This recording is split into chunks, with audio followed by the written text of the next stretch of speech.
మిథున రాశి వారు ఈ వారంలో నూతనమైనటువంటి కార్యక్రమాలు ప్రారంభించేందుకు చాలా అనుకూలంగా ఉండబోతుంది. మీ యొక్క ఆలోచనలకు, మీకు ఉండేటటువంటి ప్రణాళికలకు మంచి పూర్తి స్థాయిలో స్నేహితులు, బంధువుల నుండి సహకారాలు పొందేటటువంటి అవకాశాలు కనిపిస్తున్నాయి.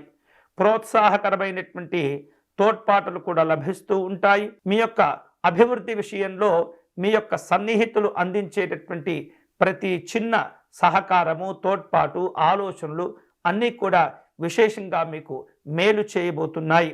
అలాగే ప్రారంభించేటటువంటి పనుల్లో ఏవైతే ప్రయోజనాలు ఇచ్చేటటువంటి కార్యక్రమాలు ఉంటాయో వాటిల్లో ఎక్కువగా దృష్టిని కేంద్రీకరిస్తూ ఉండాలి. తప్పు ఒప్పుల విషయంలో చాలా జాగ్రత్తగా వ్యవహరిస్తూ ఉండాలి. నూతనమైనటువంటి ప్రాజెక్టులు ఆలోచనకు దారితీస్తూ ఉంటాయి. అలాగే మీ యొక్క కుటుంబ సభ్యులు కావచ్చు, మీ యొక్క స్నేహితులు కావచ్చు, మీ పైన పెట్టుకున్నటువంటి నమ్మకాన్ని వమ్ము చేయకుండా మంచి ఫలితాలు సాధించగలుగుతూ ఉంటారు. విశ్వాసంతో కూడినటువంటి ఏవైతే మీ యొక్క ధైర్యము, పట్టుదల ఉంటాయో అవి ఈ వారం మిమ్మల్ని చాలా ఉన్నతమైనటువంటి స్థితిలో ఉంచగలుగుతూ ఉంటుంది. పెద్దవారి యొక్క సూచనలు, మార్గదర్శకత్వాలు విశేషంగా మీకు ఉపయోగపడిపోతున్నాయి.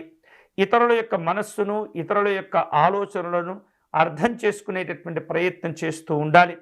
తెలియనటువంటి విషయాలను తెలుసుకుంటూనే ఎవరైతే మీకు సలహాలు ఇస్తుంటారో వారిని గౌరవించేటటువంటి ప్రయత్నం చేస్తూ ఉండాలి. వివిధ రూపాల్లో ఒత్తిడితో కూడుకున్నటువంటి కార్యక్రమాలు చేపట్టవలసి వచ్చినప్పుడు నిదానంగా, ప్రశాంతంగా ఆ కార్యక్రమాలను చేపట్టి పూర్తి చేస్తూ ఉండాలి. వ్యక్తిగత జీవనం ఈ వారం ఆనందంగా, హాయిగా ఉండబోతుంది. ఈ వారం ఈ మిథున రాశి వారు దూర ప్రాంతాల నుండి వచ్చేటటువంటి ముఖ్యులను కలుసుకునే అవకాశాలు కనిపిస్తున్నాయి.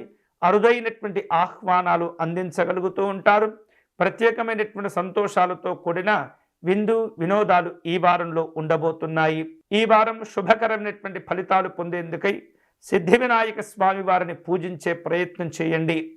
గణపతి స్వామి వారిని గరికతో పూజించటము, అలాగే స్వామివారికి ఉండ్రాలు నివేదన చేయటం లేదా బెల్లము ముక్కను నివేదన చేసుకోవటం ద్వారా గణపతి యొక్క సంపూర్ణమైనటువంటి అనుగ్రహాన్ని పొందవచ్చు. నిరంతరము కూడా గణపతి నామాన్ని జపం చేసుకుంటూ మీ కార్యక్రమాలను ప్రారంభించండి. అనుకూలమైనటువంటి ఫలితాలు పొందగలుగుతారు.